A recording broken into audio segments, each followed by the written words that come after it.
Hey everybody, quick note before we start the show. We had some audio issues, I'm not sure why, but for the first half hour, the audio just cut out every once in a while. I don't know what the problem is, hopefully it won't be like that next time, but I wanted to clue you into it.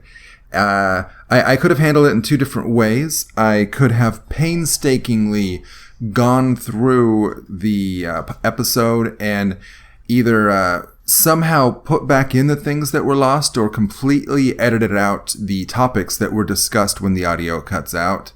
I didn't do that. Instead, what I did is I just found a sound effect of a guy saying, oops. And every time that happens, I put that sound effect in. And I stand by the results. It is now a work of art. So once again, apologies. If it's going to drive you crazy, maybe skip forward to about the half-hour mark. All right, thanks for listening. Enjoy the show. We've done 44 episodes and we're all out of bad American movies to talk about. We watched the Chinese version of Only You, and we are in defense of bad movies.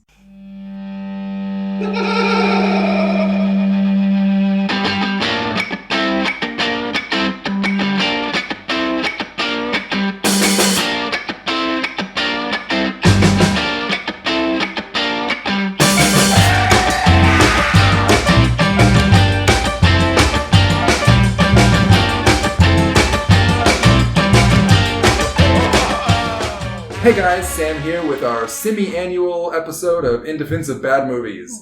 That's right, it is July and we are on to our second episode. I am joined, as always, by my good friend, Bobby. Fuck you. My decent friend, Lauren. Suck it. And our sometimes guest, Laura. Hi. Wow, the nicest thing comes from Laura. Hey guys. Hiya. How's it going? All right. Long time no see. Not great, Sam. No. It has been too... I can only assume that you were talking about how long it's been since we've seen each other, since we only see each other when we do this. And it has been not great. How have you guys been? Good. I've had 2 babies in this time. Yeah. The gestation period for Sam's is quite short. I can't believe he's already going into college. Yeah. He's what can I say? He's a prodigy. Chip off the old block. Barry is trying to lick his balls right now, so... Oh, yeah. That's Sam's other son. Let's be clear. That brings me to my 5th guest, Barry Crackerface. Yes. Hi guys, just trying to lick my own balls over here. Don't mind me. No, Barry's the dog, which our mascot. Which is a shame. Sam's been doing a lot of character work lately. Barry Cracker. I'm really good at improv. Barry previously made an appearance in our Great Wall episode where he tried to sabotage me. Which I 100% kept in. It was awesome. So, we watched the Chinese version of Only You. We are not just going through bad Chinese movies. We are going through Chinese remakes of movies that we've seen before. Last time we did My Best Friend's Wedding.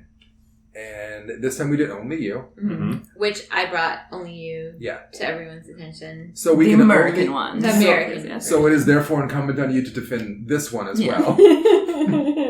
Which I think will be easy. You loved it. Yeah, I told them I loved it. Mm-hmm. Well, yes.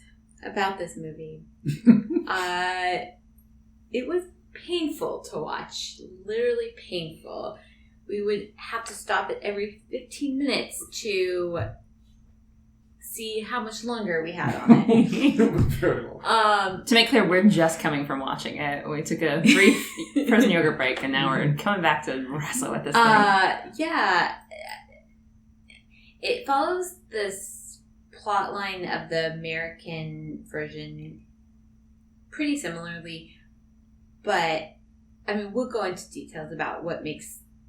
Or what I think, I'll go into details about what I think makes the American version 100% better. But... I mean, Robert Downey Jr. reverses it to help a lot. Do you want to give, I know it used to be a segment. Do you want to give, the 10-second refresher of what happens in Only You? Because I had largely forgotten about what happened Let's in be Only fair. You. Okay, I think we should be true to the Chinese version that we just saw, and we should explain the plot of the movie now, and then in about 15 minutes we should come back and explain the plot of the movie again, just in case. And then come back later, and then explain the plot of the movie again. More like and just reiterate all the details. Lauren is referring to something that happened in a movie, which was They explained why we're in this situation several times. This movie was largely strongly about tell, don't show. Yeah. And so that was a very brave choice on their part. Brave is the word. So I'm not going to do just 10 seconds because I think you take your requires fuck a you little guys. bit more than 10 seconds. But so in the original movie with Marissa Tomei and Robert Downey Jr., Marissa Tomei as a young Aunt May and the hot sexy Aunt May. Marissa Tomei is amazing. I wish Like blowing her lots Tony of Stark's kisses. thing. Anyway, she as a kid she is told by a fortune teller that she will end up with someone named David Bradley. David Bradley. Thank you. Wait, we're talking about the Marissa Tomei one? Yes. Okay. Because I'm going to... No, Right. David Bradley from the Chinese version. Well, no, I was like, no, that's not his name. Well, she gave the American version of the name. And then fast forward like 20-some Sure. years Till they're later. adults. So Till she's grown till up. she's grown up. Yeah. She's getting ready to marry a podiatrist. Is he also dentist in that one? Dentist. He's a dentist, right? I remember so little of this movie that I don't look to me to No, help. he's a doctor. Anyway, her I fiance's remember a doctor. everyone in that movie making fun of him for being not like a real doctor. Yeah, being that's a an tooth doctor. important distinction. And I'm like, what the fuck? Like, doctor's romantic, but dentist. Ugh, which is... They were silly. raging anti-dentites. I Yep. probably said that in the first podcast, so I'm not So gonna- funny. Whoops. Phone call from David Bradley saying Like, I have to cancel my appointment. right, or I something. have to do something, and she realizes that it's her opportunity after him. So she and her sister-in-law Bonnie Hunt go to Italy, and or as Fisher Stevens calls it in the movie Bobby, how does he say? Whoops. Back down. This elusive guy. Anyway, and she meets Robert Downey Jr. He pretends to be, I think isn't it Damon Bradley? Is it David Bradley? I'm looking it Let me up. check it out. It's Damon, I think. It's Damon Bradley? I think so. I'm want double Damon checking. Bradley's worse. I'm checking this out David because Bradley. I can guarantee one thing, though. It literally does not matter. I it would. does. It does, though. It's 'cause you're Damon. trying- It's Damon Bradley. It's a rare Wow. name, so it would I be assumed it harder was, like, to find that match. Boring name. Like, It's David Bradley. It's Damon Bradley. It's Damon uncommon, Bradley. but not weird. Yeah. No, Yes. Damon is a Yeah. weird name. It is a Damon's weird. not a weird name. Don't date a Damon. It's a single letter away from Damien, and you're Tell just that gonna. to Damon Wayans. Yeah, that's you what I mean. Racist. I'm sorry. Well, I was thinking Matt Damon. I'm like, oh. Well, that's a last name. Yeah. But Damon. Anyway. You're all racist. It So Dame- doesn't. It's only on. What? So she is trying to find Damon Bradley, and then she meets Robert Downey Jr. Robert Downey Jr. pretends to be him. Then he tells her the truth. She's disgusted by him. He says he can get her to the real Damon Bradley. And then, of course, more high Jinx? jinx. Thank you. I can remember it. Like high jinx ensues. And so the whole movie ends up where they kind of fall in love in the course of her finding this Damon Bradley. Yeah. And she kind of realizes what she wants actually in life. So Does she meet Damon Bradley? she does at the end. At the very end. Okay. At the very That's end. what I thought. But it's like a At the throwaway airport. joke at the end, right? No, it's they're both in the airport leaving where they are. Like RDJ is on his plane, she's going on his plane, and then the intercom announces like message for Damon Bradley, and they both run up to they gotta see this guy that they've been chasing around, and it's some middle-aged pleasant, boring-looking Isn't guy. he married too? I think so. I think yeah, he's married, because too. RDJ is like, you're in luck. This woman's great, and you're gonna be very happy together. And so I'm like, oh, that's wonderful. My wife won't approve. Something like that. That shouldn't have stopped Marissa Tomei, because as my memory goes, they were horrible in this movie, so she still should have gone for him. Was that the movie where they were horrible? I might It be was thinking. horrible. Maybe not. No, she was kind of horrible. I think we were No. rehashing an argument that we had. Did we think she was horrible? She was just She about to made marry bad some other choices. guy, and then That she didn't. But okay, this is a great reason why it works better in the American version than the Chinese version. Like, she was making bad choices, but she was also kind of in that desperate moment of oh, I've been on a path and I'm on the wrong path. And Serenity might be where they were horrible people. yes, they were kind of terrible in Serenity. Serendipity. Serendipity. Shoot, we keep doing No, that. they were great people in Serenity. Yeah. But in Serendipity, they were a little bit garbage people. Okay, maybe that's what I'm thinking of. They're fucking terrible. They're the bad guys in Serendipity. But Marissa Tomei, she's just don't even trash. No. But Marissa's just, she believes in love, and she's kind of like sacrificed her beliefs to kind of follow the sensible path, and she's like taking the moment to be unsensible. Okay. It's charming the way she does it. Okay. Yeah. But this movie, sorry. I don't remember that, but I'm pretty sure you're wrong. But yeah, no, I agree with you about this movie. How it stars two. I mean, it features two characters who are just like insanely unlikable, both of them. oh yeah, we're talking about the Chinese version. That's you now. Bobby did not clarify that.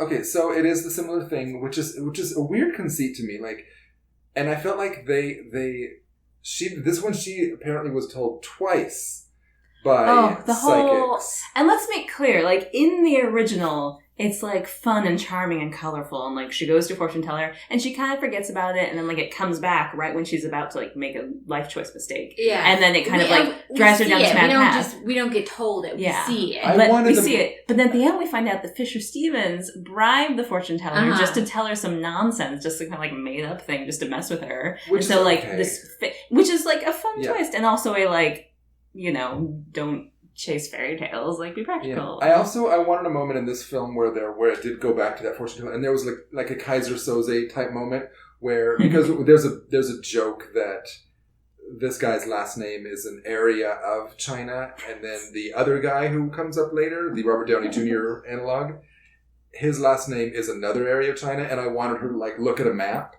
and like like I said, like Kaiser Soze her way into this. You will marry Pasadena. Yes. Compton, Pasadena. Pasadena, Rand McNally. Something like that. So it is very strange because the original, I vaguely remember, it's like we were talking about it earlier, it starts with a flashback to the fortune teller. This one starts with our hero Feng Yuan. Feng Yuan? Am I getting that right? Feng Yuan? Because he was Feng. Because F-E-N, like... Oh, wait. So she's Feng and he's Feng? Something like that, That's adorable. Feng Dali is him. Yeah. And then Feng Yuan. It's pronounced.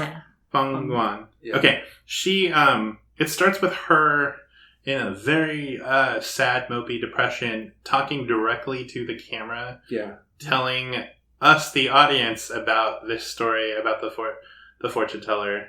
In sad, broken, they're like, I've been to 2 fortune tellers in my life. And both times they said I'd marry Song Kun-yoon? Sung Kun-ming. I have to say, too, if you hear it from 2 fortune tellers, that's I would kind of believe it, too. Yeah, like, this is a thing. Definitely. She stares in the camera and tells us this. But, I mean, is that a time when internet's, like, you can look anything up? Why wouldn't you go after this guy? And it makes sense with Marissa Tomei because it's a thing like she pushed aside and then like sort of like snaps back in this surprising moment. And this is but here she is thinking about thinking about it, and everyone she knows this story. Yeah. So she's spread it around. If this had been like a flashback, if this was her like telling us a story, like when after all this had happened and she was like sad about it, it would make more sense. But she's kind of I'm engaged to this dude and we're gonna get married, and like, I've been told I was marrying this guy, but now I'm marrying this boring dentist and I'm a vet and life 2 fake is doctors. Shitty, and like she's just desperately sad, and then she like curls up on the couch, and then as the credits roll, there's a very slow zoom out. It's a sexy French Depression scene of just like as these colorful like romantic comedy credits burst onto the screen with like fairy dust, and she's just like, she's deeply depressed. This movie is not a comedy. It is not a comedy. It's interesting because one of my notes, that I wrote down maybe 30 minutes in or so, was like, this is a lot more melancholy and serious. It's so melancholy because it's a lot of like. The beginning has a lot of like ponderous discussions, she tells her friend, I'd be irresponsible for both of us if we got married. But then when they get to Italy, it starts getting a little bit broad. It like wackily jumps back and forth from like broad comedic shit to like people sitting down and having very dull, ponderous discussions about life and shit. So boring. Fortunately, they did that like a montage. So boring. Again, like she is fully self-aware of the mistake she was making at the beginning of the movie. She hears, the guy's name on the phone. It's like, we're going to go to Italy. I'm going to find this out because it's like, it might be my fate. And also, I'm not sure I should marry this guy. We might not be right for each other. And I really shouldn't. Like this really sad, like you were fully aware you were making a mistake. You don't need to run away to Italy to figure that out. You're just making horrible choices with your life. Also, this is kind of a small thing, but when he says his name, for something that she's clearly been obsessing about, it takes her a while to realize, to register the name she just heard. It's interesting. Because she writes it on the chalkboard before... It's so silly that I wonder in the translation. Yeah. But then I'm like, the more I'm thinking about it, I'm like, no, she tells us, we can pick out the name. She says, Song Kun-ming is this guy I'm destined to marry. And then she's on the phone with this guy who says, like, my name is Song Kun-ming. And she's like, cool, can you spell that for me? Kun-ming. And then when she sees it written down, she, like, loses her shit. Oh, my God, Song Kun-ming. Yeah. But, like, her story isn't that a fortune teller passed her a slip of paper with it written down, I never said the name out loud. Right. Where she tells us about the fortune teller. The very next scene is her friends meeting in the apartment to help decorate for the wedding. And her friend immediately tells the other friend, like, oh no, be careful about fortune tellers. You remember about how Fang Wang heard from that fortune teller she's going to marry that guy. Now she's marrying this guy. Catch up on the plot that we already do. Yeah. Like, we literally... This is 6 minutes into the movie, and several of those minutes have been that slow zoom out of her on the sofa. It's like they shot all these scenes for coverage because they weren't quite sure how things were going to edit together, and they wanted to make sure they got the exposition out, but then they ended up keeping all those scenes. That might have been what happened. Well, it actually, like, the idea of, like, when does this take place? Because she's going to get married in January. And it's December. Is it December? There are Christmas trees all over Italy, and they're wearing so many layers. It's really cold there, but when she tells the guy Fang Dali that Fang. It's pronounced feng, like feng shui, like they say it. Fang Dali that she's going to get married in January. He's like, what? January? Like it's far off. So doesn't he say it like that? I don't remember that. But they're definitely Christmas trees in Milan. Yeah, so I don't know, is it just a month off or is it... Wow. Time? And also, for your wedding to be in a month, there is not enough happening to really drive that home. Like, the fact that we're in question about it is really a problem. It's two things. Because there's a lot more pressure a month before a wedding. It's two things. It's not enough happening, and they're decorating the house too soon. Like, this is that was confusing as well. That can wait. And this is... There's other important things. There were certainly a few moments of like, is this a cultural thing we're not getting? Like, maybe it's a thing that you come over and help your friend decorate the house for your wedding. But they were coming over to help her decorate the house, and then that was part of their conversation of like, when's the wedding? Oh, January. Like, that was weird. That might just be bad writing. I don't remember how this played out in the original, but it did feel weird that she and her friend just kind of fuck off to Italy for a week for a trip that was supposed to be, for an impulsive trip that was supposed that is supposed to be like a big emotional beat, but the movie does no... Twice? Yeah. Bonnie Hunt's Fisher Stevens' bad husband, like they fight on the phone the whole movie, and that's what we get of him. But Fang Yuan's fiance doesn't check in with her. Lying on the sofa day after day. He knows this is coming. But it's so blindingly... Fiance called you? No. See, it's wrong that we're... like something, but I'm like, oh, because they introduced the idea, like, we're going to leave tomorrow. And Feng Dali is like, you're leaving tomorrow? And normally in a movie, there's complications to pushing back your return trip. You have to tell people that, you know what, actually I'm going to be later than I said I was. But it's part of the tension. They could have just moved to Italy and no one would have given a shit. And there's lots of discussion, like, after they make the choice and she's getting all not necessary. Like, what? He told me traveling and being spontaneous, and my visa's going to expire, and this is fine because... and, like... And we were out of olive oil. Rationalizations. That so many things did not need. She has a friend at the beginning, too, that we do not need. Like, we're introduced to her and... She's like... There is a friend in the original. Is there? Okay. Yeah. Well, okay. So then I'm arguing that both are... She does come back later, I think. Okay. The other one is. Yeah, not in this movie, but in the original. Economy, it's weird to, like, introduce at the beginning when you're kind of, like, orienting yourself to all these characters, to introduce a character, and then to essentially have her just drop them off at the airport and go, bye. Yeah. You know, and then, whoops. Mistake getting married and she doesn't think it's Right. right. Like, that you gave that information to that many people It to is have an this person open- be It is an inconsequential? open secret. I feel like even her fiance, like, yeah, he knows. See, Whoops. moping around. She's hideous, not wearing her makeup. Oh. It's a problem. She comes in, like, the first time, like, she comes in to see her friends, like, she's clearly been crying. Like, it takes them too long to catch on the song. Yeah. Like, she has to tell them, I don't know about all this. Like, the first thought as a friend is like, why are your eyes so red? Whoops. So is her friend a good friend or a bad friend for shoving her into Thingdali then?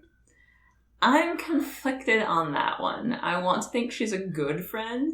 I actually like her. She's probably my favorite in the movie. I would agree. Because I think that she thinks she's making the right choice for her friend. And I Whoops. think she's lying. Like, I think she's a good friend. I think. So does that mean that we don't sociopath? No, I do. No, he likes antiques. Oh, okay, yeah. Can I ask you? Whoops.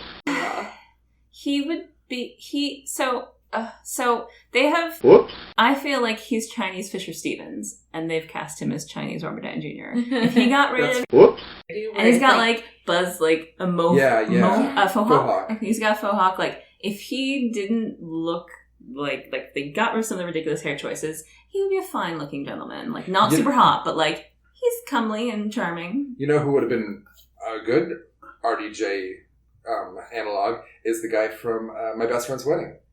Yeah. He Yeah, I was like a that guy. good looking guy, He's a and handsome guy. yeah, Which guy? the main guy. Oh, yeah. Or any of the cast from... How about the guy from Crazy Rich Asians? Yeah, I was just going to say any of the Oh, ones how from about Crazy Nick? Rich Asians, That right? guy. He'd be too hot. We wouldn't have any trouble trusting him.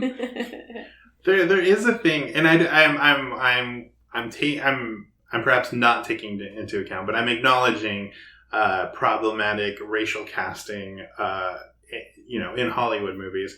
But that dude, the Feng Dali, looks like your shady, like, criminal. He does, Like, with his yeah. haircut, with his fucking facial hair, Yeah. with his, like, resting face. You're just like, oh, this guy is up to no good. But you And know I wonder what? if that translates at all, or if that's like, no, that's like cool guy look for China. Right. Yeah, maybe. Right. Well, yeah, he had a beanie on most of the movie, Mhm. so... She is. We're told that is her type. So maybe she just likes trash cans. Aw. He And, looked like I- I could buy that's like an artist look. I don't know what she's doing with Well, Ji Wei or whatever, but right? because he Yeah. does not look like Yeah, that. He looks he- like her father. Yeah, Jiwei is not attractive. Poor Jiwei. Jiwei, who we barely see. Right. No, Like, you they see don't his even- backside. They don't even have time enough to, like, the convention of, like, kind of make him a, milk toast or, like, a damp squib of a guy. Yeah. Like, we don't see him at all. He's just like, sweetie, I gotta go. I mean, in Do you fairness, want to try putting on clothes today? Okay, bye. in fairness, did you want this movie to be any longer? I mean, I feel like a large part of that, and I get why they have her in, like, the position of almost getting married because she's at crossroads and, And we need a ticking clock, or something. Yeah, to- exactly. But it's like, if I were to remake this movie, I'd just cut that fiance out, Yeah, because he's not a viable option at all. It's No. not like, oh, this is Yeah. a crazy thing I did. I'm going to go back to, like, my sensible, perfectly content life. Like, it starts her knowing this is a terrible choice. And it makes her a better person if she Yeah. is just like, look, I'm still single, still looking for my Mr. Right. I'm going to go off on this Yeah. expedition to find this guy with his name. Exactly. If it was Yeah. like, I'm a professional and I'm focused on my life and like, oh, I'm going to go take weird you romantic go. subplot. Like, That's a That's good much feminist read of it better. too. When not you- just When you what he introduce the fiance as the ticking clock, like, she comes to the end of her journey 10 minutes into the film and she's like, I should marry him. Yeah, done. Yeah. Don't go to Italy. But then... This will be a fun trip, but don't put so much pressure You're on like- it. I'm gonna break off my engagement, and my honeymoon was gonna be to Italy, so I'm going to Italy by myself. And again, that's another part of it is that Marissa Tomei feels like this kind of like magical person that sort of like wants to believe in the fairy tale and the miracle, but like has given up to sensibility, and like now it's like, oh, I'm just gonna follow it. I have to see, and like fate will tell me if this guy's right, and if this guy's wrong, that's fate telling me that I'll just get married. And this Feng Yuan doesn't seem like that at all. Like there's nothing No. about her that seems like romantic or passionate. She's just like, she seems like she's sensible. She's a vet, and she's very like cut and dry and making the wise choice getting married. Yeah. She doesn't feel like the person that would follow this blissful romantic track. I think casting is very, very important. Because I think, unlike My Best Friend's Wedding, I don't think when you take the bones of the plot, there isn't a lot that's different, and yet some of it just works better in the original version, I think, because the cast is selling it. But I'm also going to say My Best Friend's Wedding, the Chinese version, I think a lot of that works because the cast in the Chinese version of My Best Friend's Wedding is they're all good. Yeah. I don't know about this cast. They're less good, I think. Yeah. No, they suck. They're bad. Also, there is a weird scene that is, there are a couple scenes that are different than the original one. And it goes into the tonal issue.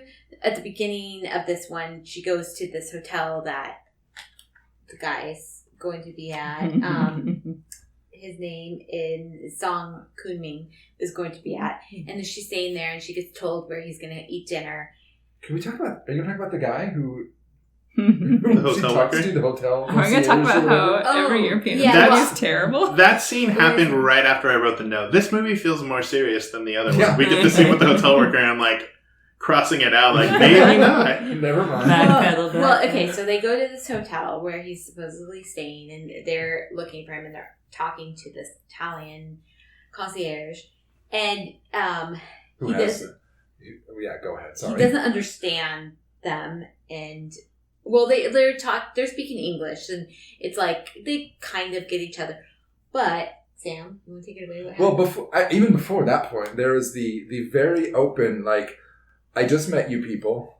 You're asking about some other person, and I'm just going to tell you everything about him. Yeah, I'm going to tell you what room he's staying in. I'm going to tell you where he has reservations for tonight. He has an impeccable memory about this, random dude who I'm sure he sees hundreds of people a day. Yeah. And he's just like, yes, divulges way too much personal information, but is also like, I know where he's eating dinner because I remember that shit. Also, there's the other thing, but he's like, and here's what he looks like, you know? Yeah, no. Because the question... Oh, gosh. That was what he looked like. Yeah. So what does he look like? I don't know. I can't really tell. What did all you Chinese people look the same. Oh, yeah. Which is... I bet that's a hilarious joke in China. Probably is. It's interesting because, we all groaned out loud when that happened. But that is kind of interesting, the idea that is a joke made for Chinese audience. And so you're like, oh, he's the punchline of the joke. Yeah. Like, they aren't. But then also what I thought was, that was a big, very funny, very...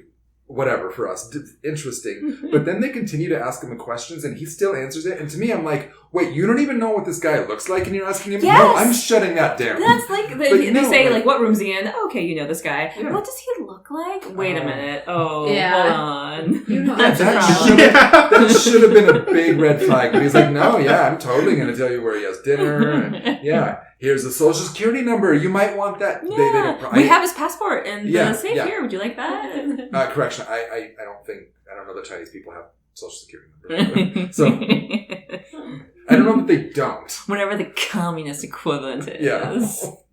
But just like, this guy. He was not a very good concierge. But that's in keeping because we meet very few Europeans in the movie, but they're all terrible. Yeah. Yeah. So, they are either giving away too much personal information and saying casual statements of racism to Chinese people, or trying to rape and attack the women. Is that where you were going?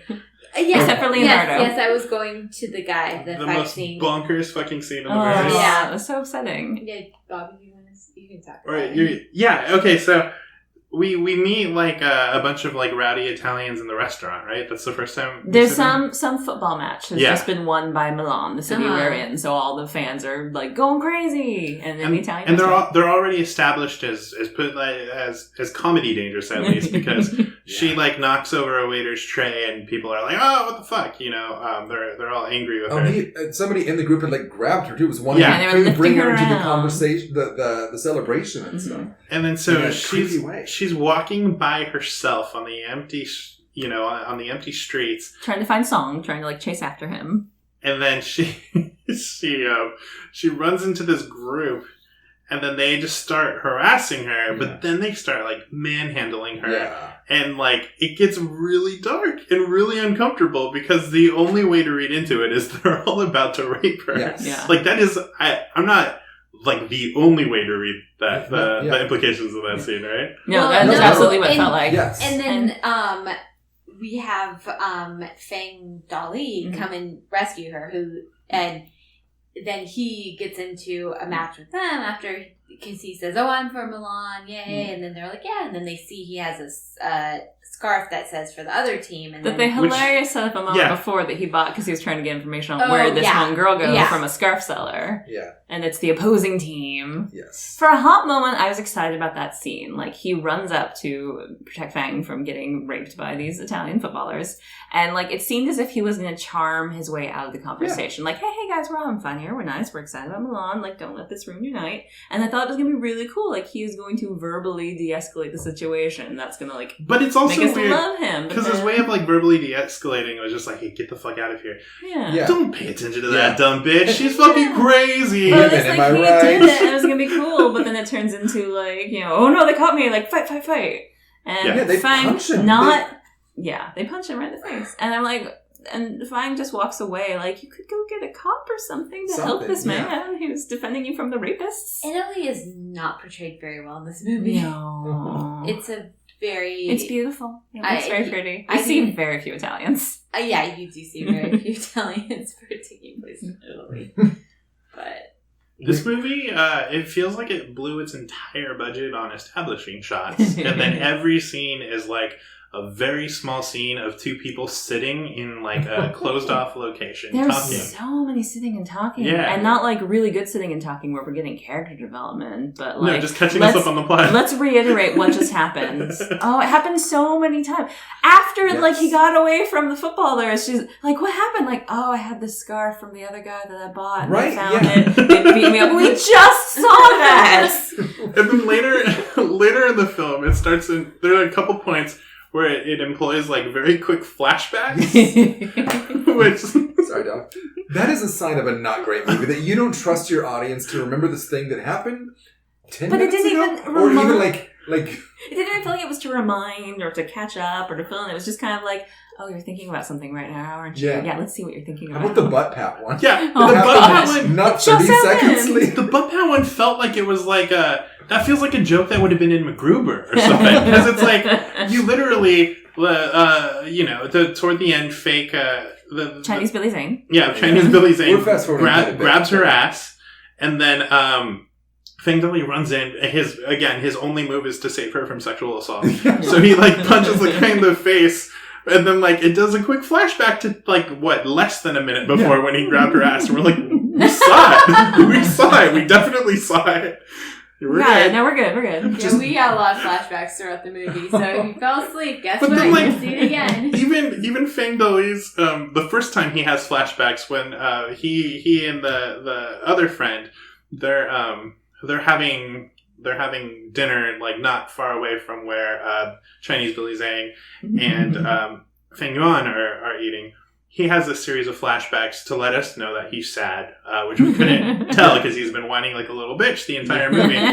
But like his flashbacks start at the beginning of the movie and catch up to the present. Like it catches up to him at the meal, like holding a menu, and I'm like, oh, okay, cool, thank you. I do feel we should say the Chinese Billy Zane is, rather than just leaving it at that, for people who have not seen either movie or listened to the first podcast, It's helpful. he is. So later on in the movie, they go to Florence because Fang Fang Deli. Deli says he's found. yeah, exactly. Song Kunming. And what he did is he put up a friend to act as this song guy, but act like a real dick, so that so that Fang will realize, like, oh no, I shouldn't be with him. I should be with Fang. So just Which is an insane plot point that exists in both It movies. is in both. Yeah. And it should... But it's also kind of clever. But it should make him, like... That should be the end of Fang Deli. It should be the end of... of Fang It Deli. should. And in the American version, it takes a while for her to forgive him, and like, you know, it kind of is a sudden like romantic ending. In this, she's immediately like sad that they have to break up over this. And should we start with the park walk scene? Like, are we ready for that? I want to go back a little bit. Okay. In the American version, how long does he go on with the charade that he is, in fact, Damon Bradley? It's sort of a night. It's a night. Like, they go out, and I think they have a date, and then... it's very similar. They're together for a few hours. Are they about to go to Bone Town? Before they go to Bone Zone. They're not even, like, on a bed to go into Bone Zone, like in this one, where, like, he's pulling off a shirt, but, like, they're and out she's, like, wanting kissing. to, like, have sex with him right then and there, and she does not care. She tells him to taking off the engaged, in defense of bad movie, the original Only You, like, they had chemistry, you know, like their night in, you know, their night on the town, you're like, oh yeah, I get this. They're cute together. I mean, in that montage scene, they were in that bar for a montage, by the way, of one scene in one bar. Because in this movie, we don't even see them talking while they travel to a place. They fucking have to go to a place and sit and then talk. Like, that's all they can do. And drink a lot of alcohol. And so a montage is literally just a montage of a conversation that's happening. We've skipped the moment where she went to a pharmacy and bought like cotton balls, antiseptic, and rubber gloves in order to treat the small scratch on his head in the piazza. It's a little band-aid on. Don't touch it. Your hands are dirty. Yeah. She had. I have rubber gloves. Maybe she had those in her pocket because she's a veterinarian. The idea that she bought those in a foreign country is laughable to me. Because you can't just buy a set. You buy a whole box that you're going to schlep around now. And that poor guy has like a little red marker dot on his forehead for the rest of the movie. There's something I was going to say, but I don't remember what. Oh yeah. So like we talked about earlier, we don't really get their conversations because it would be interesting to see if they have chemistry, to see what they talk about. But the only conversations that they do have are re-explaining why she's looking for it. And her attacking him. Pinching him. Biting him. Yes. That's their cute chemistry. Like, I'm going to pinch you. No, don't pinch me. Ow! And like play hitting him. I don't think she knows how to show affection. It does feel like they're meant for each other at that point, though. He's a bit of a trash can, and she's abusive, and anyway. So, and again, if they try to, I feel like they try at certain points to like slide in that she kind of likes bad boys, she kind of likes artsy people. They don't do enough to make it a character trait. Like, she does say like 2 or 3 lines. He goes, "Am I bad?" Or they're making out in this movie, and and she tells him about her engagement, and then he kind of backs off a little bit, but she's like, no, you're not bad enough for me, or something like that. There's a conversation, and that might just be a translation thing, but it's really awkward. Like, she goes, no, you're not bad enough for me. Like, what the hell? I feel like, too, there is something... It's dishonest, but there's something kind of sweet in the... maybe sweet's not the word, but, like, understandable about the, like, oh, you're looking for this guy? I really like you. I'm going to say I'm this guy. And then not taking it all the way to... Yeah. But I do feel he stops before, like, doing anything. But it was so close. It was the one that, like, I think in his thinking, he's like, okay, she's really into me. If I stop her now, maybe momentum will just carry it through. Well, it's fucking insane that there's a sequence that follows that is insane for other reasons too, but we have her friend say out loud, like, hang on, like, he stopped before he fucked you. Yeah. That's kind of sweet, right? Yeah. And when someone says it out loud, to her, like, what the fuck? She says it back to him. And then it gets said 3 more times in the movie. Well, that the scene where she's talking to her friend is nuts because she gets upset, kicks him out of the room. Yeah. He goes walking down these stairs and just kind of sits sad. And then I'm assuming time jump to later because she and her friend are in fact sharing a room, right? Like, that wasn't initially clear. Did they ask for 2 rooms? They asked for 2. That makes more sense. But also, so her friend is over in her room later, and they're like getting ready for bed. Like, they're cleaning up and stuff. She's crying, and she's talking. Typical girl stuff. They're talking about Feng Dali, and he's still like standing out in the hallway, listening, overhearing their conversation. I wonder if he can literally hear it. It certainly looks like he can hear what they're saying. I think it might just be that, like, it went over to kind of show. Movie I think it's just bad editing. Was not clear. Because I could see either way. I could see both. Because it cut as though it were a reaction. I don't think he literally could, but it certainly felt like it was. And then the editing did have language for flashback. If it was just him sad in the hallway, it would have gone to that green tone. I didn't think it was flashback. I thought he was... actually still moping on the corner of Yes. the Because stairs, it's been a then while. he's a fucking creep. Like, He's also a little bit drunk. Is that any kind of forgiveness? Probably not. Maybe he passed out a little. Well, I mean, either way, he'd be a creep, even if he was sitting Yeah, there yeah, listening. that's true, That's that's still true. really fucking creepy. Fengdali's the worst. He's the fucking worst. He's the villain of this movie. He collects antiques and, like, cried over Mancini, who taught him how to fix clocks. And was so sweet with Let's talk his about his widow. antiques. But are we even sure that that was the real story? I I am guess. being completely fair. Like, if we're talking consistently, do we trust that that widow was Do you actually... think he paid that sweet little Nona to, like, just come in and, like, act real sad? I'm gonna be Absolutely. all, like, real Totally. sensitive to Well, you. let's We don't talk hear what about- they're saying. Let's talk about that, because I think, and they do talk about it in the movie, but it's like kind of like, well, this is kind of douchey, but okay. Where he talks to people, like, he is an antique dealer. He says, yeah, a lot of people don't like to part with their antiques, but so they want to be friends and just not just sell it to anyone. So he's basically just befriending people to get them to sell their shit. And that is a shitty thing to do. And the movie kind of plays it where, like, she says, oh, that's shitty, but it's played for, like, no, but it's actually sweet. He's giving his people friends. But no, it's not. He is a douchebag. I know I'm talking to the choir here, but... I give him I don't hate him as much. Like, there's a version where that's crappy. I'm gonna say, like, maybe he's just a nice guy that likes people, and, like, so... I feel Like, that like doesn't put me off him necessarily. that needed to be... When you shared. take it with the whole of him, Yes. he sucks. I legit think if we take all of the romantic comedies we've done in this podcast, is there a single worse character than him? Yes. Who? Dermot Mulroney from My Best Friend's Wedding. Without a doubt. Lauren does not Julia Roberts care. should have married Frank Deli.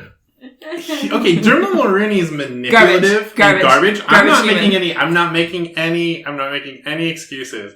But, like, I feel like this dude put in Dermot Mulroney's position would have done the exact same thing as Dermot Mulroney. I feel like if you took No. Michael out of My Best Friend's Wedding, I think there'd be a point where he's like, this has gone a little too far. Like, He would have chased Julia Roberts. He would have waited for Julia Roberts. He would never have gotten with Cameron Diaz. I think Michael's thing is like he's hot-headed. he's lying to himself a little bit. I think Because he's a gross I think misogynist. Feng Dali's like, that's interesting. So honesty is the issue here. The fact that I'm not being honest with her, I lied to her about who I was. I'm going to fix this by orchestrating an even more elaborate lie. But is it bad when Robert Downey Jr. does it? Yes. Okay. I mean, it's bad. It's bad. Well, but, and- like, it's also the, like, but she'll, like, if I'm just honest with her the rest of the time, like, all I do is conspire to keep her in the country longer.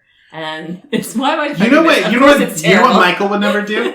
Michael would never look at let his wife finish college. He would never look at poor, sweet, chocolate-covered Kimmy and say, you know, some men just like conventionally pretty girls. You know, not everyone would love you like I love you, even though you're, like, unconventionally attractive. Is there a world where that's funny and maybe it's just because of the language barrier we can't, like, this isn't being sold right, where he's, like, cutely negging her, like, you know, I appreciate, Also, like, unappreciative things. also, like, you're a Picasso. You She's know. beautiful. She's There's gorgeous. nothing Picasso-y about And her. is that like a funny takedown? Like, oh yeah, you know. And also, for a guy who, I'm just going to say it, kind of ugly. a little bit character actor attraction. Yeah, maybe.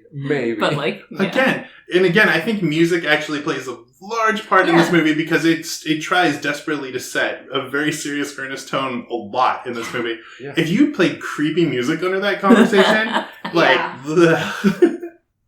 He's like the One Direction of that. Like, you know, you don't know you're beautiful. Like, but like, it is the negative. Yeah. Is the movie condemning him for being like, you know, there's something off about you, but I like it's supposed to be cute, but I think that's how I'm reading it. There's a way on paper that scene is funny, but yeah, in the movie it's just like, what are you, stop it, creeper, why are you saying this? There needs to be, like, between scenes where he's, like, just thumbing through a copy of the game, like, getting tips from that. This movie's pretty good. You're right, this is all really well Laura thought said it through. was her favorite movie. I heard In the car. I mean, the original one, I feel like with Robert Downey Jr., his character just feels more forgivable. Hmm. Like, they don't think of him like this movie thinks of Because we eminently forgive Robert Downey Jr. Robert Downey again Jr. for is everything. charming. Yeah. Like it's He's- literally it. That perfect combo of like charming but a little stinker, and so you Yeah. expect a little larceny. I mean, that might make him even a little more problematic, Like- but A little tramp, even. Yeah, but there is something where with Robert Downey Jr. we're like, oh shucks, you know, he's so cute. You forgive him. this guy, you're like, get the fuck away from her. Yeah. Here's the thing. In this guy's defense, though, there are so many feminine guys out there these days. And Ah. this guy's a real macho man. I did not appreciate that at all. So, like, we're gonna embrace toxic masculinity. Screw this. Your bookish fiance. Could that have been in Well- this translation? Because like it could be Yeah. like boring guys or sensible guys. There were like, a lot of feminine guys? there were a lot of verbiage things in the Yeah. translation. It's like, well, that's not the right thing. Like it So, makes that we more sense in caught. the Chinese word. Like it's Maybe. more varied and There's that one scene where they're driving to Florence to oh gosh, to supposedly oh gosh. meet, what's his name? Song. Song. Why- Kunming. I'm just gonna call him Song. Kunming. Song Kunming. Kunming. It's so And he's going to stop and get gas, and then he has to make a phone good. call. Oh, you're right. He's garbage. And she decides to get the gas. He's calling ahead to the little old lady to say like, "Hey." No, that was before, wasn't it? Definitely. And then when he comes back, you think, like, oh, maybe this is her chance. She's going to take the car. She's going to just drive away from him and leave him stranded. Oh, no. She's in the driver's seat, and she's like, get in, I'm going to drive. And he's like, well, can you handle it? And she's like, yeah, I know how to I can handle drive. anything. Yeah, I can drive stick. Cute, fun. A moment where I'm like, okay, cool. I get this character. But she makes the mistake of putting regular gasoline in the car. She's and also a terrible driver. Even before that, Oh, the yeah. car starts lurching Yeah. ahead, like, and it's oh, lurching come the whole on. time. Like you can't even be like she figures it out and it's like a fun Yeah, triumph. nope. Like nope, stays terrible. Yeah. And she put diesel in the car. Yeah, it stalls out, and When he never rings said it was a her. diesel No, car. and he says, "I'm sorry." Like he shouts at her and is angry. Like I'm sorry. It's partially my fault. I should have told you. It's it was all his diesel. fault. Yeah. I should have told you it was diesel. When it was lurching, I thought it was because it was a manual car and she was just having a really bad time shifting gears. I assume that was the beginning. That's what. I think it was Okay. because they went quite. I'm no mechanic, but they went quite a ways before it finally died. And I don't think that would have worked that way. How's that? Again, he's just manipulating her because he's Yeah. garbage. He's Yeah. the fucking Yeah. worst. Yes. And this movie had another problem of geography and timeline. The story is that like he comes to her in Milan, like don't leave. I found this guy. He's gonna be in Florence in 2 days. I will drive you. It's a 3-hour drive to Florence, but we're gonna stop at my mansion that I rent from the government and keep all my antiques in, and we're gonna break down along the way, end up in like Lucca, another town in Tuscany, and get to Florence in 2 days. It's a 3-hour drive from Milan to Florence. This is a preposterous, like, it is not this hard, guys, plus there's a train. You don't need to go with this guy. It's not even like it's a real obscure place you need a car to get to. I'll help you. Like, hop on the next train. Don't stay with this guy. I'm assuming he just didn't divulge the information. Like, okay, I have the city. If you want to know where he's He staying, I said guess. Florence. He told her. No, but if you want to know what hotel, I guess I'll have to drive. They didn't show that in the movie. They didn't. This movie that loves But we tell, know he's don't a show. douchebag. Could have told and shown. No, because she wanted him around She did. at the end What when was she's. that? Why was that? It was She very- loves him. it was- Okay, but Yeah. why would you Loves want him. that? She wants him to freak out. I see. She likes She's just feeling trying to make him needed. jealous. What a bitch. I know. They deserve each They other. really do deserve each other. Manipulative monsters. Lauren, I have a question for you though. I mean, I agree that the geography and timeline is a little wacky, but didn't the film help you figure out the timeline by giving you cue cards to tell you what day they were on? Yeah. We're laughing because this movie gave us cue cards on the different days that they were in the different cities. Day one. But they didn't show it to us until like they were almost out of that day. Yeah, it was like dusk, and Yeah. and not like we joined them at dusk. We had a whole day with these characters, Uh-huh. and then at dusk, it's like the graphics guys like doing it in real time. They're like, oh shit, I gotta tell people what day it is. Yes. It became a punchline by the end. We started laughing whenever the cue cards popped up because they never popped up at the start of our day with them. It would always be like 3 scenes in. The very first one, day one, I actually thought it said day two because I wasn't looking that closely, and it was very, very late at night. So I thought they were cueing us like, okay, it's past midnight. Oh, that's fun. That's how late it was in day one. Okay, and so they did this. They counted the days, and then the last time we saw was after everything's gone down. She, like, leaves him in, like, tears and sadness, and they're heading back to Beijing, and it says, you know, day 7 or something, and then instead of the location says, it happened. Yeah. And it was day 5, and day 6 it happened. And so it leaves you to, like, what does it happen mean? And it seems like there's a scenario where, like, it happened is kind of interesting. If it means, like, she found out she loves him or, like, something, or, like, you know. And this also goes with if we've been flashing back, it could have been interesting. Like, you know, there's a fortune teller, then these 7 days I spent in Italy, and then, like, counting down the days, that could kind of make sense and feel like it ties into something important. But the way they've done the movie, and then, like, ends on it happened, and, like, there's no reason to do it in this version. And I have to admit, I'm not sure what happened. Yeah. You guys know? We're not clear. No, okay. I don't know if that was a translation I'd thing like or to what. believe, like, her heart melted or something, or, like, she figured out what she wanted. Yeah. Something like that. But also it doesn't, because she goes back to China, and, like, it feels like she still needs more time to figure it out. Yeah. But I assume it related She to did them figure somehow. out that, like, okay, I'm not going to get with the song guy. This fun guy's a piece of garbage, but I shouldn't marry my fiance. She did figure maybe Her achievement was, I'm going to go back and break up with him. And so that's it. good. That's a good journey, right? And so it ends with that. That's a fantastic place to leave her. I'm going to go be a better person. There it is. Credits. Movie's done. Right? We did leap over the long walk. Because yeah, after all this happens, after, like, he's defrauded her several times, and sure, they spent their 2-day, 3-hour drive down, like, sort of falling in love with each other even more, but then, like, this thing happens, and he lies to her with Chinese Billy Zane, and she's very mad, and then, like, we're gonna leave, we're gonna go home, but, like, you should go say goodbye to him, says Chinese Bonnie Hunt. So they go meet in a park, and, like, they quietly sit together, and she pulls out her earphones and puts one in, and they listen. This is where it becomes not another teen movie. And she plays a song that is literally about what just happened to them. And they walk through the park just listening to this sad song. And that's her farewell. And that is an incredibly... it could be a sweet scene in a different movie, but not where she is emotionally with this guy. It's a really sweet scene in, like, a tween movie. Like, yeah. Or a teen... Or, like, if know. she'd made the decision, like, I am going to choose this guy, and then, like, this thing came up, and she's like, damn it, I was going to choose you, but then, like, you lied, and so now it's ruined, and, like, I'm sad about that. Like, that was so mournful for this weird movie. We walked along a crowded street. You know, I would normally object to We Laura had a- pulling out the song, and I'd be like, what, are we just going to listen to the whole song? But I'm like, you know No, we what? can't. We can't. In the interest of this, you know, of playing along with the mood of this fucking movie, why don't we just play the whole fucking song like the movie did? It was so, like, sad breakup song, but, like, you guys have not earned this. Yeah, no, not even a little bit.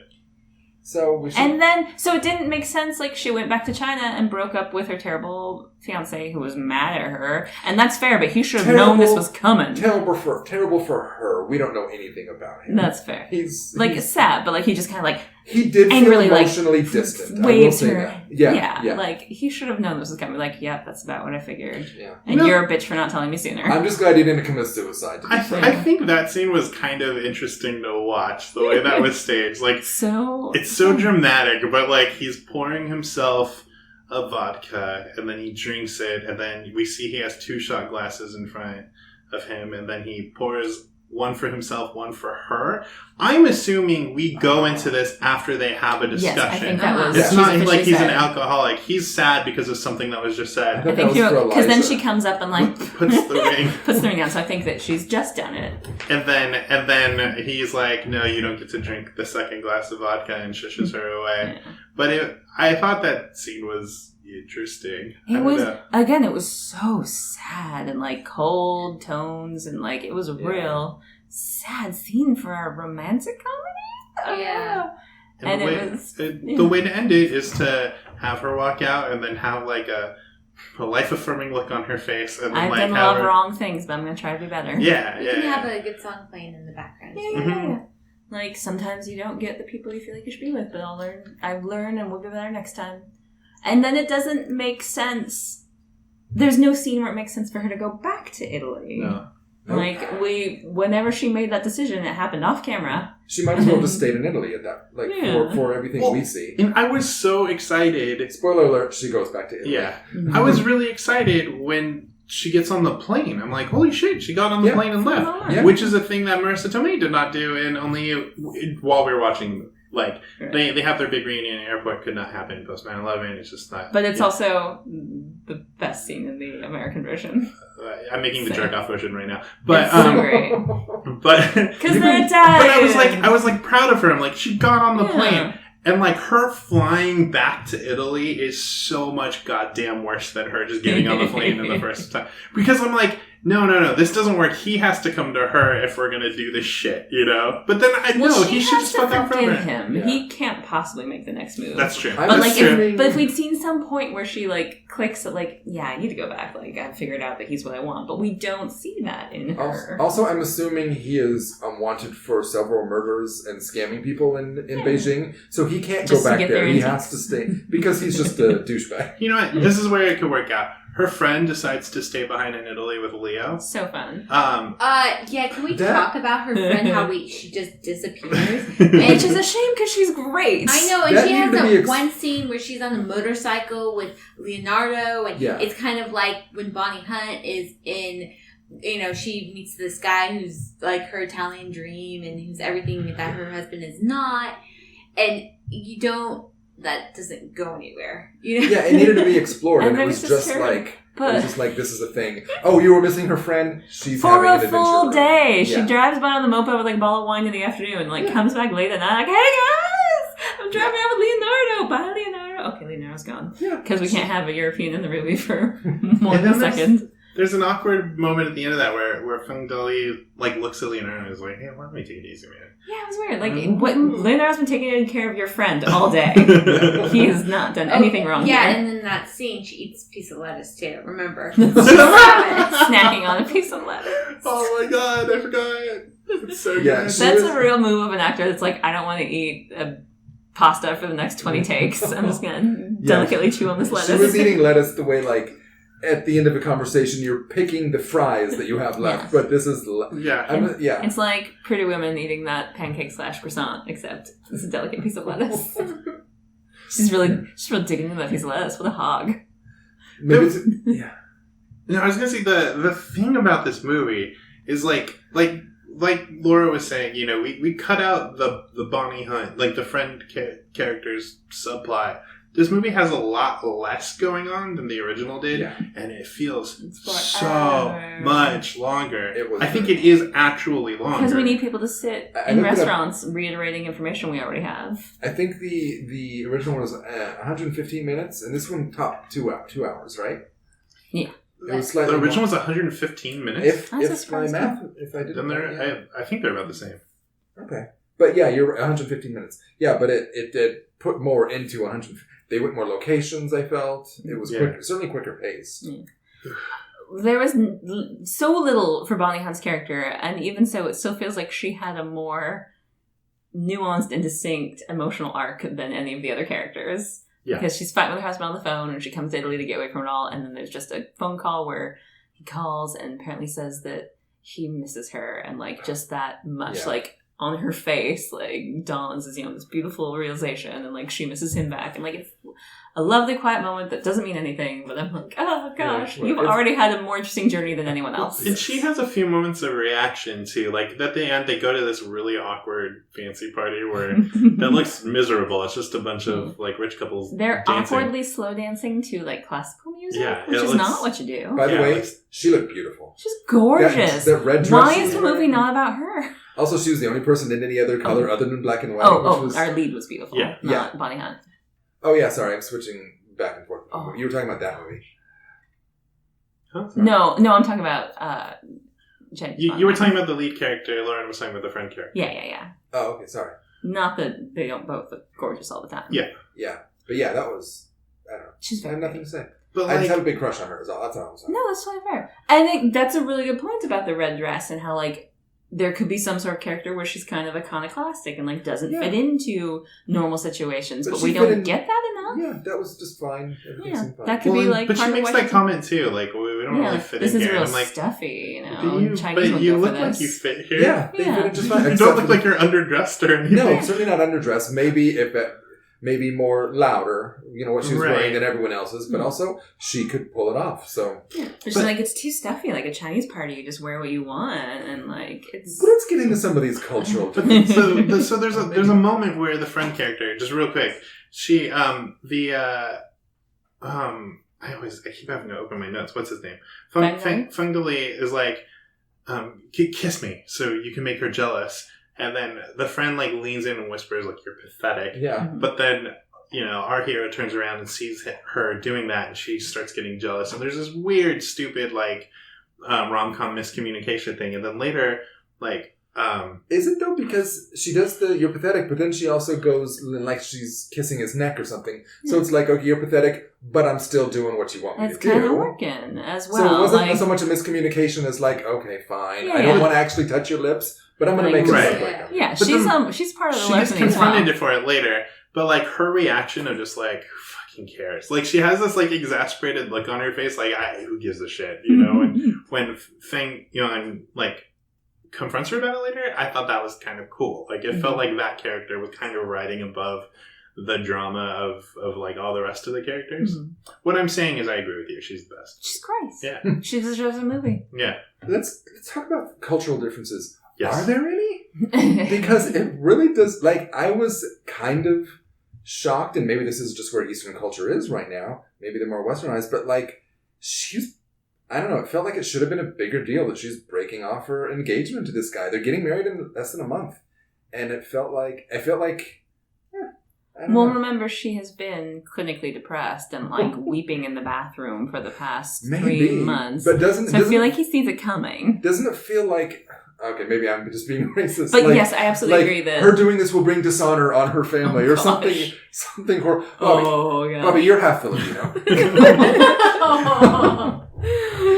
You think that her breaking up will bring dishonor to them all? I didn't, and this isn't a fault of the movie. This is just an observation. I didn't feel there was a lot of big cultural. This is exact same movie, and it was obviously done in America, but like I see what you mean. very little But, would like, have to change. I'm And I wondering don't- about moments that like this would be funnier or this would make more sense to us. Yes, if I we would agree with understood that. context. Like- the jokes about the names and stuff. Where Yeah. I'm like, oh, this Yeah. is Yeah. not translating. Or But- even like why she would start so thinking that she probably shouldn't marry this guy, that it's not the right thing to do, but after all this still kind of be thinking about going back to him. I wonder if that would make I don't- more I sense. don't know, 'cause that If there's doesn't- more pressure in that in Chinese culture to think- like, of course you make the smart choice. Do you think that feels like it's super? I mean, it clearly to us doesn't feel well written, but do you think that would feel super out of place in an American movie? I don't think it would. I feel like that follows tropes of just like, well, this is security. Except I that like she having felt- security. Yes, Except she I felt agree. self-actualized and self-sufficient enough. Like she's a successful veterinarian, we Yeah, assume, that's and true. like didn't feel she felt like she was someone who was too sensible to go back for just security, and so the movie didn't make enough arguments for why she would stay with him. Because there's not like a lot of it is like no, he loves me, or I don't want to hurt him, or like all that. Like she comes in knowing, like saying literally that the irresponsible thing to do would be to marry him when I don't think it's the right thing. I think this might be bad writing informing, like not informing Yes. our cultural, but like in My Best Friend's Wedding, the Chinese version, there are discussions about the main character's Guja's age in My Best Friend's Wedding, and like how you're like, hey man, you should probably just like settle down, with one of these very successful people who can like make you safe. And that, I remember that made us a little squirmy, but we're like, oh, this might just be a cultural thing that we're not honed in on. Whereas here, there's no discussion about her age at all, really. Like, so it does, and again, that could just be bad writing. Like, they didn't write in that could be their intent, but they didn't write in a conversation. But when they don't put that context there, it just feels like, this feels like it could be in a Western movie where she's talking about how, she's this guy's easy, this guy's stagnant, he's familiar, and like she's torn between something adventurous and something safe. This movie just sucks. It just sucks. And like those moments do make me curious. Like, okay, if we were, would we understand subtext that the movie doesn't feel the need to say if we were a part of the culture? Like, would just be understood that certain things. So those are moments like that where I feel like, is it bad writing or is it just I'm not getting something as a Westerner? But I'd like to prefer to believe that it was just bad writing. Yeah. I think it's just that they tried to literally recreate the movie that was in the 90s now. And, and they just They changed just did a it. bad job of it, to though. try- Yeah, and If they they'd done more cookie cutter, like, it could have been fun if you had, like, if fun, it was a scene for scene thing. sprightly Yeah. female lead. And like they changed up the scene, like her friend's marriage was slightly different, and that might just be a cultural thing, but like those little nuances that don't quite translate exactly. I don't know. Yeah. I think you brought up perhaps the most, the most sound point for why this doesn't work, which is that, a couple decades later with the internet, this premise makes no goddamn sense. And you have to address the fact that it's very easy to look up people. It's very easy to... That's very Or true. this guy calls and he's a friend of reminding her fiance of a reunion. Yeah, I didn't follow that. And Let me go it's back. like, I should've- so she could just ask her fiance, who is this guy? Like if she's curious about him. They don't speak words to each Yeah, other. yeah, yeah. They Well, haven't spoken in 4 months. That goes with what I was saying, which was like she's told literally everyone about this fortune teller. Surely the husband is known. But no, The husband fiancé. speaks literally a different language than her. They cannot communicate. It's a with each other. Cantonese Yeah. Mandarin thing. Yeah. I can only assume. There was a thing that Feng mentioned that there must be 10,000 song whatevers, right? That was was that meant to be a joke? No, Like, I think I that was makes serious. sense. He was really making, there could be so many of them, and, they could be old, they could be young, That's they could what not bothered me. match with her. That's what bothered me though. There could be so many people with this name. It's like a John Smith. Okay, but then he's like, Damon Bradley. what if he's old? I'm like, okay, then there's 9,999 other ones that she And he could marry them. It's like he undercut his own argument as soon as he said it. And What if he's gross? I do wonder how common or uncommon of a name either, He doesn't sound like the most common name. Right. But, It sounded again, as common as a Damon Bradley. Yeah. Yeah. Probably. But again, I mean, if that is true, I don't think there's 10,000 David Bradleys in the. There's but you're some, absolutely right. maybe. The first thing you do, I'm going to Italy. Let me Facebook this guy or whatever. Yeah, yeah. That's a good point. They're going to the same high school reunion. He knows to call the guy personally. Go to his Facebook. Go to his Chinese Facebook and look at his friends. Oh my god, this movie's retarded. I'm sorry, I shouldn't say that. I'm gonna redo that. And oh my god, this movie's stupid. I'm sure you could make some. The movie's not smart enough to cover holes where other logic makes sense. You could make it work out where it makes sense that she wouldn't have done any investigation or anything, but exactly. it doesn't. But she's been obsessing about it for years. The movie is so slow in plotting. If you just did if the pacing was a little bit faster, you'd be like, oh, it was a whirlwind, and she just didn't even think. Nope, we take a long time. Or at the very with least, lots we of could not conversations. think about it ourselves until much later if the movie were fast-paced enough.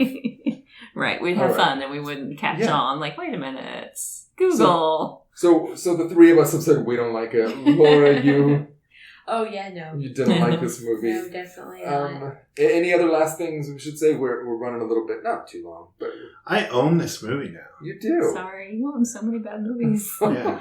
This was the cheapest. It was $2. Well, that's something. The best Can thing I you- can say for the movie, or should I save it up? No, say it. It was shot in a very pretty town that doesn't get filmed much in Italy. I'm assuming because it was cheaper, but also it's a lovely town that got a lot more screen time than it normally does. Can you delete it from your account, or is it? I wouldn't do that. I mean, I haven't deleted the Postman yet, so... Well, that's true. I'd say the Postman was, if nothing else, it was longer. I was going to say worse, but yeah. So, let's The talk. Postman's so fucking bad. And Laura, since we have you, Bobby and Laura, let's discuss gender politics in the movie we just watched. I got the eye of the tiger. Susan B. Anthony was on the dollar coin for a reason. Stop objectifying me. Gloria Steinem. Ruth Bader Ginsburg. Equal rights amendment was never ratified. Rosie the Riveter. Oh my god, Bobby, shut up. Rosie the Robot. Who's gonna make me my sandwich? My body, my choice. Blatant. Blatant. Susan B. Anthony was taken off the dollar for a reason. Beyonce. Oh gosh, this movie is terrible with gender politics. I'm going to interrupt you right now. Either audience, you just heard the theme song, or you didn't. My computer crashed and I lost all the music cues and all sorts of other things. So I'm going to have to pull this from the internet, and if I get a good copy, I will have put it in. If you've heard it, then there it is. If not, that's why it's missing. I've got the eye of the tiger. Susan B. Anthony was taken off the dollar bill for a reason. Anyway, so sorry to interrupt. Now, this is your time. This movie is horrible. It has horrible gender politics. I don't know. The women feel very oppressed in this movie. It might just be the translations, but it starts off with her. It seems like she's trapped in she is trapped in a terrible engagement, but like she's depressed. She looks awful. It's weird. Like her friends aren't super supportive, and they're there. Like there's that one Byhand friend who's kind of supportive, kind of not. You don't know. She kind of does weird things with her. And then this guy who she ends up with, Chinese, not good, Robert Downey Jr.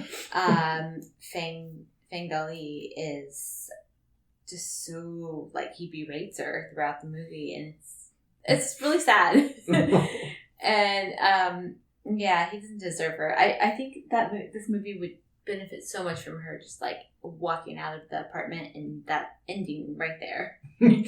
Because it's not really a romantic comedy per se. Like there's not a lot of romance. You don't. At least I never felt like there was that connection between them. And he's a creep. And so by the end, if she had just ended up by herself, that would have been perfect. But I lost it to me. Bobby, counterpoint. Actually, let me... those were really adorable points that you made. Let me explain why you're wrong. Don't mansplain to me. It's the only way you'll understand. A huge thing aside, sexual violence aside, which is a big thing to push aside. Yeah. It's deplorable in this movie. Was there anything specific about their relationship? Like we were talking about earlier, she's a fairly like a self-actualized person. She takes a lot of things into her own hands. She makes a lot of really bad mistakes. And she is like sort of strung along by this guy, but is any of it due to like gender imbalance, or is it due to just people making stupid mistakes or stupid choices?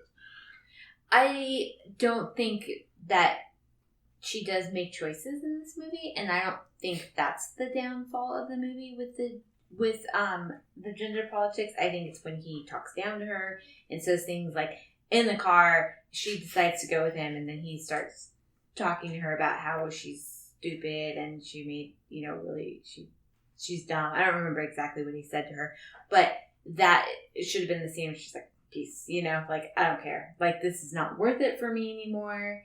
But see, it's kind of a subversion of reality, because in my experience, women usually talk down to men, and so in this, she's talking down to him, and she's the one physically abusing him. So in that way, it's kind of a clever subversion of gender tropes. I think you need to leave.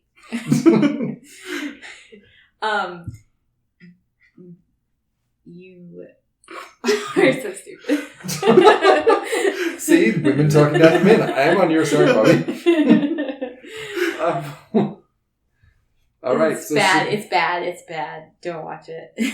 So let's instead talk about the movie we wish we'd seen. Ugh, this movie is crap. I could write a better movie in my sleep.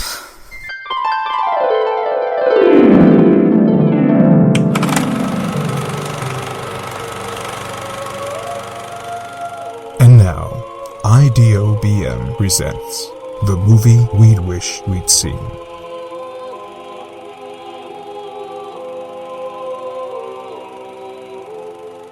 Oh shit! The original Only You. The whole time I was like, God, I wish I were watching that movie. Yeah, so this is when we take an aspect of the movie and get its own movie, sequel, prequel, some character who should have their own movie, the exact same movie but done in a different genre, etc. Since Bobby, you didn't seem that ready for it, Laura, and you said yours. I'll let you elaborate a little bit. Well, the whole time I thought I wished I were watching the Marissa Tomei / Robert Downey Jr. version, but if I can't watch that, I would have liked to see this movie done differently in a couple different ways. So, first off, I wish that, she'd broken off the engagement and then she decided to go on a vacation just to see, and then she hears that name and she goes and finds this guy. I know it's in the age of, like social media and stuff. We'll just pretend that she doesn't have any social media. Or she meets a guy, she hears a name in Italy, she doesn't have cell reception, something like that. I don't know. You could change it up, whatever, however you're going to write it. And I would like a different actor to play Fang Dolly too, please. And then that's one way I would change it. And I would also change the coloring of it. I would make it like brighter and livelier and, just like not quite so like oppressive and just like dark. Racist. No, like literally the screen was dark and gloomy, and it's weird that it takes place in winter. Usually, I wonder if it was because it was cheaper to film then. Maybe it might have been, yeah. So that was one way, and another way I would have done things differently is this would have been a horrible movie, but if they had her just walk out of the apartment after she broke up with her fiance and ended it there. Cool. Would have been a better movie. I'll go. I want to see the world, I want to see where Feng Dali is doing his scams in scamming people out of their treasures by just becoming friends with him, and I want to see this dark, gritty, this sociopath doing this, and like all the cons he's done, and I want to see him coming up against somebody who is maybe just as sociopathic as he, and so they have this quote-unquote friendship where Feng thinks he's using the other person to get the stuff, and meanwhile the other person is using him, and this like cat and mouse game, and where he gets his comeuppance, and yeah, I think that would be cool. It'd be a really neat thriller. Also, I'm looking at the poster for this movie, and it's got Feng Dali holding, I'm going to show it to you guys, holding like a bow and arrow, but where Fang is like pulling the bow back to shoot it at him, and he has a really resigned look on his face, and that is a movie that to me is a very different movie, and I kind of want to see this too, where he's like, oh, okay, you're gonna make more me charming. You're gonna make me fall in love with you, and I don't want to do this, but I'm going to be somehow compelled by your magic, by your Cupid arrow, and he's going to be like on the surface he will be like, yeah, I'm totally in love with you, but underneath he's like dying inside because it was all just this magic thing that she like enchanted him with. Yeah, so these are the movies that I want to see. That's fancy. Bobby, you ready with yours? Yeah, it's an exercise in futility to try to fix the movie itself. But I would fix one scene. We talked about how awkward the long walk to find Frenzy's almost lover was. And if I could fix that scene, they'd start listening to the song, and then we'd close up on what's her name?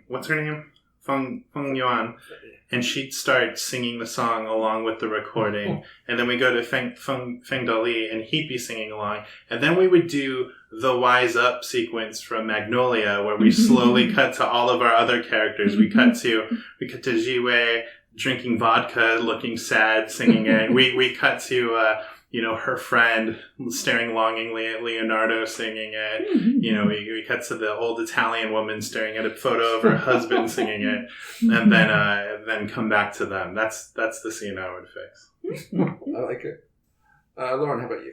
I had a very similar experience to Laura, and full of watching the movie. All I wanted to do was be watching the film French Kiss instead. A far more successful film about Rogue meeting heroine and following her through a European country to find the guy she thinks she should be with, meanwhile falling in love with each other. Such a better movie. Brilliant, gorgeous. Meg Ryan and Kevin Kline are beautiful. Rent that movie. That was what I wish I was watching instead. But I also really like the idea of whether or not it fixes this movie, or let's even do this, with an American movie or some other movie. I like what we talked about, where she's not in a bad relationship, but she's so focused on her career and her life and getting ahead and taking this weird fanciful journey as a bigger thing for her and a weirder thing. It doesn't have to be, relationship to relationship. It can be a totally different avenue of her life that she takes this detour for, and that was my best friend. The Chinese My Best Friend's Wedding was a little bit that. That's true. That's a good point. Because she was more concerned. That's how she got to that ancient age of 30-something before falling in love, because she was in her career being a fashion. That's a really good point. Well, now I feel boring. No. I'm just saying that that was a better movie. That's all I'm saying. Okay, now Lauren. This movie was a huge success, so it had plenty of trivia on IMDb that you could pull from. So let's do IDOBM IMDb trivia team. Do we really want to do this section?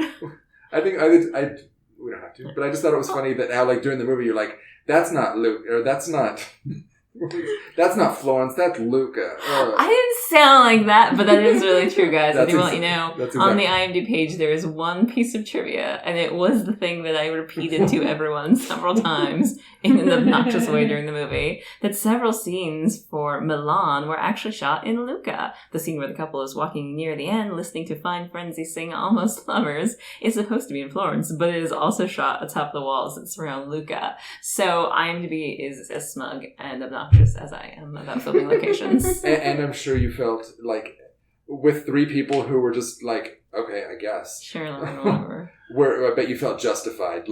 Yeah, see guys, I was right. Yeah, and it took me a long time to figure out how to get into IMDb trivia and type that in myself, so.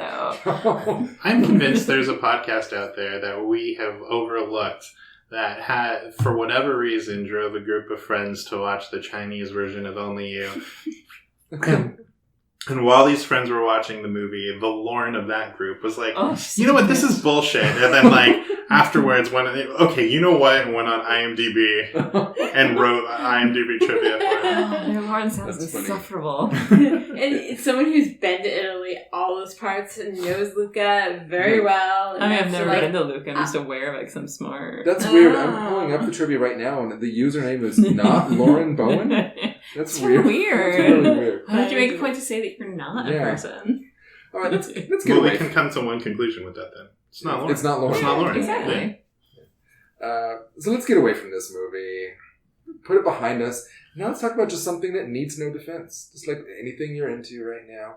I'm seeing some blank looks. So we don't like things. No, yeah. Well, I know we never prepare for our segments. Never. So. I forget. I have some. Oh, good. Laura's got something. I might be in the minority in this one, but I'm the minority, Laura. Okay, moving on. I really enjoyed the movie yesterday about if the Beatles never existed. When did you see it? I saw it a few weeks ago. When I asked you about it, I didn't want to sound like, oh yeah, I've seen it, I really liked it. But I'm putting it out there, I liked it. So if you didn't like it, well, whatever. Then fuck you. Yeah, it's just a really fun movie, and I just enjoyed it. I thoroughly enjoyed it. The guy who wrote Love Actually, Richard Curtis, did he write Love Actually? Yeah. Wrote it, so I don't know if classic. That's not Richard Curtis is a classic mainstay of British comedy, romantic comedy. Wrote Bridget Jones, wrote Pirate Radio. He has lots of ups and lots of downs, so he's classic perennial British writer. Okay, but that Love Actually was real down. Obviously. But like Notting Hill and Four Weddings and Funeral, big ups. Yeah. Big ups to you too. About time. It's about time. Yeah, it's a really cute movie, and I enjoyed it a lot. And yeah. Did you write about that? Yeah. I didn't know that. Yes. I'm pretty sure you did. You can cut that part out. Nah. I'll go. I'm going to do a qualified recommendation. I've been watching The Chilling Adventures of Sabrina, and I am really enjoying it. It may not be for everyone. There's definitely the locker room drama-ness of it. Like, and if you're not into the high school... Locker room talk. Yeah. Ugh. No, the high school... Did I say locker room or just locker? Locker room. Okay, just locker show. Like, the high school, those type shows. And if you're not into that, you might not be into this, but it has a lot of... It really delves into the witchcraft in a way that, like, oh, this isn't just magic. This is like a pact with the devil they're making, and in really dark and fun ways. So I like that. If you're like a super Christian, this is not for you. There's some definitely silly things in it, but I'm enjoying it a lot. And I will make an unqualified recommendation for the new movie Crawl about a girl, a young woman, I should say, who is stuck in her childhood home in a Florida hurricane with a bunch of alligators, and it's fun. It's like got a good feminist read to it. She kicks ass, and it's a properly very good suspense. I don't know what to call it. It's not a creature feature because that's usually those are like like made up creatures, but like a wild animal feature. And yeah, it was a good movie. I liked it a lot. Who else? Are they real? They are, I'm afraid, CGI. Oh. If that is what you're asking. There might be some Is she puppets. CGI? I don't think so. If she is, she's really good. Okay. All right. No, she's a British actress. I forgot her name, but yeah, she was good. Barry Pepper did a good job as her father, and yeah, it was. I like the movie a lot. The more I think about it, the more I'm liking it. How about you guys? ESPN does a series of documentaries called 30 for 30. They're pretty great. And like they did the OJ Made in America was a 30 for 30. Recently, they did a 30 for 30 on the Nathan's hot dog eating competition, specifically about the rivalry between Takeru Kobayashi and Joey Chestnut, who are the kind of like the champion rivals of competitive eating in America. And the documentary was like very, very good, very, very interesting. It makes a very smart choice, I think, to just treat the subject matter seriously rather than kind of like mocking it. And I am obsessed with it. It ends up being kind of like the perfect microcosm for like American culture, and ends up being like way more prescient than it has any right to be. And the good, the bad, and the hungry from 30 for 30 is really good. I know a lot of those were on Netflix. Do you know if this one happens to be? No, it's not. I had to purchase it. It just aired on July 4th. So, but yeah, it's great. Oh, cool. Would recommend. Awesome. How about you, Lauren? What have you got? I'm going to recommend a person rather than a thing, and it's actually a performance that I can't vouch for having seen, but Rachel Bloom from Crazy Ex-Girlfriend fame is going to be starting a monthly residency at Largo in LA. Oh. It's, Largo is a great space in LA if you've never been. It's really intimate and cool and lovely, and they do really neat things there. And she's going to monthly come in, and it's kind of the things she's doing now that her show has ended, and it probably will just be interesting and free form, and her just coming on to kind of like work stuff out. And because she's a fascinating, hilarious woman who writes really exciting things, I think that would be really great to check out. Her first show's this next Wednesday, and again, it's just going to be a monthly thing there, and I definitely want to check it out. If you haven't watched Crazy Ex-Girlfriend, do, and I think that if you're in the LA area, this is going to be something worth seeing. Awesome. I think season 4 dropped recently onto Netflix as well. That's so cool. And that was a lot of fun. And I bet we'll talk about season 4 in the next mini-sode. So cool. Guys, this was probably our greatest episode ever. It was one of the 2 best episodes we've done this year. I'm just going to put that out there. Are we 100% confident that My Best Friend's Wedding was this year? No, I'm not sure. It might be the best episode we've done this year. Yeah. We need to do this more often. Hey, you know what? If you want us to do more episodes, submit to our Patreon.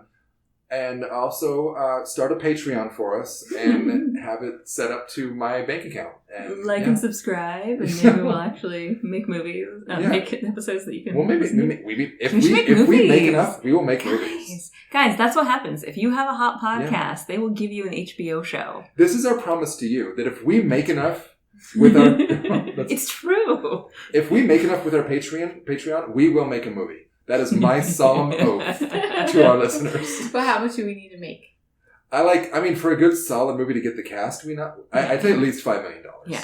We're not going to cast ourselves? No, because we're the supporting cast. We're doing Disney level. Like, if we're not making $1 billion, why are we bothering? So we're going to need $600 million to lay down. Did you raise the number in case we actually got $5 million and shit, now we have to make a movie? Sam swore. We were this close to making $5 million. This movie's absolutely going to be about how the Patreon tore us apart. Also. Bill Gates is just about to click, submit for the $5 million, and he's like, wait, how much did she say? Never mind. You just cost us $5 million. I hope you're not. I'm taking that money and going to buy a house. Another one. Anything else we want to say before we go? Should we make a solemn oath while we're at it that it will not be another 6+ months or so that should we pinky promise over the microphone so everyone can hear it? Don't touch it. Okay, you don't have to get involved, Laura. To. You're a special guest. I might be back. I'm going to. Okay. Sam, I pinky promise to you because I live in the same house as you. Probably it's a little harder for you. Yes, we're going to do this. Can you hear us, everybody? And break. All right, well, thank you for listening. Guys, I didn't actually do a pinky promise. Gosh damn it, Laura. Why? Wait, did you say we didn't or she? Yeah, I said you guys didn't actually. No, we 100% did. No, sorry. That is my solemn oath to our listeners. Laura, thanks for coming on. Yeah, it was fun. Hopefully one day there'll be another Chinese remake of a movie we've done and you can come on again. And Bobby and Lauren, as always, keep on rocking. And again, I think I said this earlier, but thanks for listening, everyone. Bye. Bye. Bye. Bye.